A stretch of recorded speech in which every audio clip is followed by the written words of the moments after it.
जल्दी से नंबर्स फिर से फ्लैश कीजिए।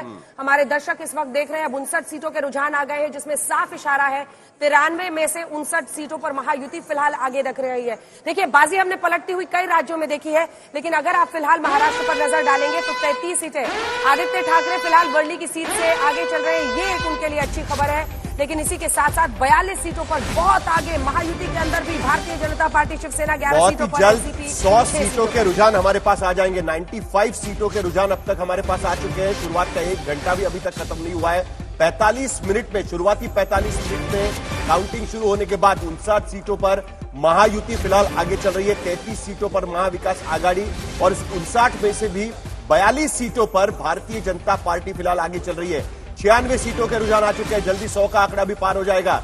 महाराष्ट्र में महाविकास आघाड़ी 34 सीटों पर यहां पर आगे चलते हुए नजर आ रही है। आदित्य ठाकरे वर्ली की सीट पर आगे चल रहे हैं। मिलिंद देवरा बिल्कुल लगता नहीं है कि अभी तक बढ़त बना पाएंगे। वहां पर संदीप देशपांडे महाराष्ट्र नवनिर्माण सेना की, उन्होंने काफी कैंपेन पहले शुरू की थी, लेकिन अभी फिलहाल आदित्य ठाकरे इस सीट पर लोकसभा चुनाव में शिंदे के टिकट पर मिलिंद देवरा चुनावी मैदान में है। आदित्य ठाकरे वर्ली की सीट पर बाजी मारते हुए दिख रहे हैं। लोकसभा चुनाव में वर्ली में उनके पसीने छूट गए थे। यहाँ पर अभी भी हम लोग देख रहे हैं कि अजीत पवार वर्ली सीट से आदित्य ठाकरे फिलहाल अभी भी आगे चल रही है। इस वक्त की बड़ी खबर है, शुरुआत के 45 मिनट के बाद अजीत पवार बारामती से अभी भी आगे चल रहे हैं। युगेंद्र पवार, उनके भतीजे, उनके खिलाफ वहां पर चुनाव लड़ रहे हैं। एक अलग लड़ाई देखिए जो धार्मिक स्थल है उसको लेकर था, क्योंकि अयोध्या फैजाबाद की सीट को लेकर बहुत घेरा था और उनको ट्रॉफी की तरह से अवधेश प्रसाद को, चाहे वो अखिलेश यादव हो, राहुल गांधी, वो सब उठाते थे।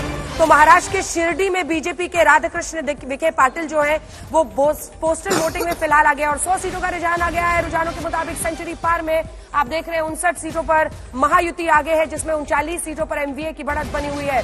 100 पार आ गए हैं रुझान। बीजेपी 42, शिवसेना 11, एनसीपी 6 फिलहाल आते हुए रुझान ये साफ इशारा कर रहे हैं कि भारतीय जनता पार्टी बड़े पैमाने पर बाजी मारती हुई दिखाई दे रही है। एमवीए अपने युति में कर रहा है। अब देखिए 41 सीटों पर एमवीए का भी आंकड़ा आ गया है। 59 सीटों पर महायुति इस समय आगे है। 103 के इस आंकड़े में अब लगभग बराबरी की तरफ रुझानों के हिसाब से ये मामला बढ़ता हुआ दिख रहा है।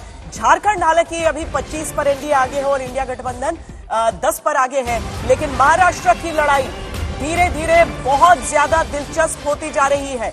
जिस तरीके से आंकड़ों में ये लगभग रुझानों में बराबरी होगी, कांटे की टक्कर है। 42 सीटों पर महाविकास आघाड़ी आगे, महायुति 60 सीटों पर आगे है। 105 सीटों के रुझान आ चुके हैं। शुरुआत का 1 घंटा अब खत्म होने आया है। 60 सीटों पर हम लोग देख रहे हैं। यहाँ पर 55 सीटों पर महाविकास आघाड़ी सबसे ज्यादा सीटों पर। बड़ी खबर आपको बता रहे हैं, 55 सीटों पर महाराष्ट्र विकास आघाड़ी फिलहाल आगे पहुंच गई है। 112 सीटों के रुझान आने के बाद बाजी कैसे पलटी है देखिए।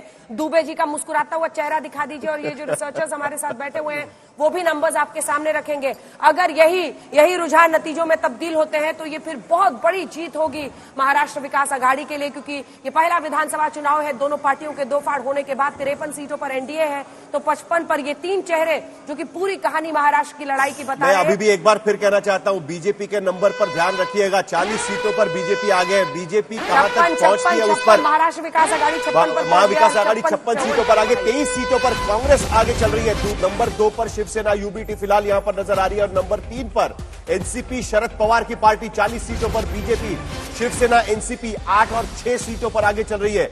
देखिए, बीजेपी का परफॉर्मेंस बहुत इंपॉर्टेंट रहेगा। महाराष्ट्र में पहली बार एमवीए ने पहली बढ़त बना ली है। 116 सीटों के रुझान फिलहाल आ चुके हैं। 56 एक जैसी सीटें यहां पर अब तक सिर्फ 56 सीटों पर हम लोग कह सकते हैं कि महायुति और महाविकास आघाड़ी 56 सीटों पर, अन्य 5 जगह पर, उसमें से एक एमएनएस है और एमआईएम भी यहां पर 2 सीटों पर फिलहाल आगे चलता हुआ नजर आ रहा है। बिल्कुल, तो कुल मिलाकर 57 सीटों एक बार फिर से महायुति की बढ़त हो गई है। दोनों गठबंधन बराबरी पर थे। ये लिखते लिखते ही देखिए मामला 58 हो गया। 63 नंबर्स बहुत तेजी से बढ़ रहे हैं और टाई इस वक्त होता हुआ दिखाई दे रहा है महायुति और महाराष्ट्र विकास आघाड़ी के बीच में। शरद पवार ताने हुए तलवार तो उधर, अजित पवार इधर, उद्धव तो उधर, एकनाथ शिंदे।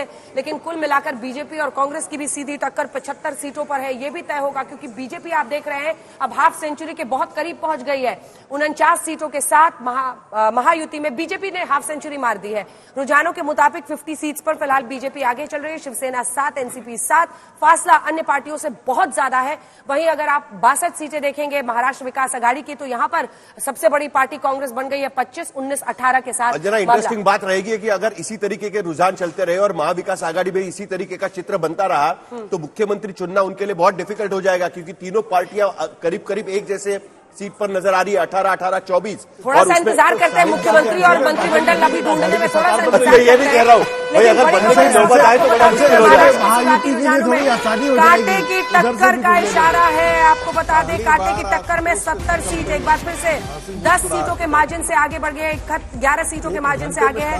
कानपुर में आपको बता दें शिवसेना शिंदे गुट के सुहास अनिल बाबर आगे चल रहे हैं। अमरावती से राष्ट्रवादी पार्टी के आगे चल रहे हैं। अजित पवार गुट की जो सुलभा खोले हैं वो 403 वोटों से आगे चल रही है। देखिए मामला बहुत कम है, अभी अगर हम देखेंगे तो 1000 वोटों से कम वाले मार्जिन की सीटें ज्यादा दिखाई देंगी, लेकिन एक बार फिर से देखिए 79 सीट हो गया है, 79 सीट है और वही 63 सीट हो गया। बीजेपी 61 सीट पर आगे चल रही है। देखिए मामला बड़ा दिलचस्प होता जाएगा, बहुत बड़ा हो रहा है। 9 शिवसेना, 9 एनसीपी, सीधा 61 पर बीजेपी। ये हम आपको मुमरा की सीट दिखा रहे हैं, वहां पर जितेंद्र आवाड़ वहां पर आगे चल रहे हैं। जितेंद्र आवाड़ अभी भी आदित्य जो ठाकरे शरद पवार के साथ टिके रहे, जो शरद पवार के साथ टिके रहे और उसके साथ साथ जितेंद्र आवाड़ फिलहाल आगे चल रहे हैं। इस बार महायुति ने कोशिश की थी कि उन्हीं के नजदीकी जो है उनके खिलाफ खड़े रहे, लेकिन उसके बावजूद फिलहाल पवार वर्सेस पवार किया था, लेकिन उसके बावजूद भी वहां पर जितेंद्र आवाड़ फिलहाल आगे चलते हुए नजर आ रहे हैं। मुमरा कलवा की सीट है ये, 80 सीटों पर महायुति फिलहाल आगे चल रही है। 152, 150 से ज्यादा सीटों के फिलहाल रुझान आ गए। बीजेपी के साथ गठबंधन में आने की कितनी संभावना है? चलिए इसके लिए इंतजार करना होगा थोड़ा सा। पहले नंबर्स अपने दर्शकों को बताते हैं, पूरा दिन एनालिसिस के लिए बचा हुआ है, लेकिन फिलहाल 152 सीटों पर 288 में से रुझान आ गए हैं, जिसमें 62 सीटों पर बहुत बड़ा फासला है। महायुति के अंदर भी अगर आप देखें तो 62 सीटों पर बीजेपी है और 9 सीटों पर एकनाथ शिंदे और उनकी पार्टी टिकी हुई है। ऐसे में जाहिर तौर पर क्रेडिट बीजेपी लेती हुई नजर आएगी। अभी भी जी की सबसे अच्छा बात यही है कि बैठे हैं कैमरा के सामने, लेकिन देख टीवी ही रहे हैं, और मुझे पता है आज तक ही देख रहे हैं चुपके चुपके नजर से। तो 61 पर आप है, 82 युति। दुबे जी 2 लाइन खाली मिलेगा।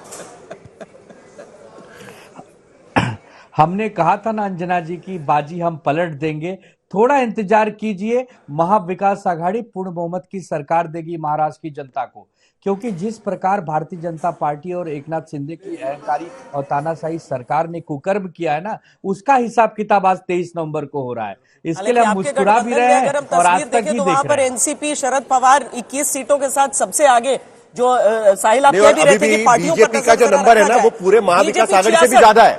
बीजेपी 66 और महाविकास आघाड़ी 57। कुल सीटें जो है पूरी आघाड़ी से ज्यादा उनकी, पूरी आघाड़ी से वो ज्यादा नंबर पर आगे हैं, और उनके जो सहयोगी है ना वो बहुत पीछे है उनसे।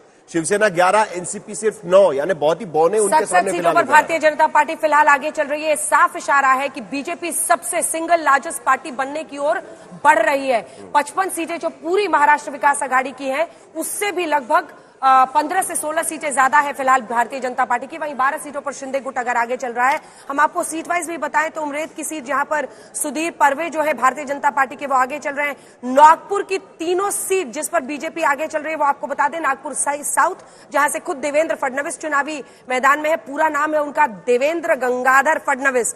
वहीं पर अगर आप देखें तो नागपुर साउथ की जो सीट है उसमें मोहन माते आगे चल रहे हैं, बीजेपी के आगे चल रहे हैं। और नागपुर सेंट्रल की सीट से जो दटके प्रभाकर राव बीजेपी के हैं वो आगे चल रहे हैं। तो ये साफ इशारा कर रहा है। बाकी 2 सीटें हैं ना वो दरअसल बीजेपी की सीटें थी नहीं, वहां पर कांग्रेस के उम्मीदवार जीत सकते थे। और लेकिन नागपुर वेस्ट में भी सुधाकर कोहाले आगे चल रहे हैं। सुधाकर कोहाले वहां पर भी वो कांग्रेस की सीट थी, वहां पर भी बीजेपी आगे चल रही है। एससी के लिए रिजर्व है उस सीट पर भी फिलहाल बीजेपी के डॉक्टर मिलिंद माने आगे चल रहे हैं। नीतीश राणे भी आगे चल रहे हैं। नीतीश राणे कोंकण से, नीतीश राणे भी आगे चल रहे हैं। नीतीश राणे के खिलाफ एनसीपी और बीजेपी की सीटों से चुनाव लड़ रहे हैं। एक शिवसेना से चुनाव लड़ रहे हैं, एक भारतीय जनता पार्टी से चुनाव लड़ रहे हैं। नारायण राणे के बेटे दोनों बेटे चुनावी मैदान में, एक बहुत अपने उग्र पॉलिटिकल स्टेटमेंट्स के लिए जाने जाते हैं, और जिसका अजित पवार विरोध कर रहे थे। अजित पवार और एकनाथ शिंदे दोनों ने इसका विरोध किया था।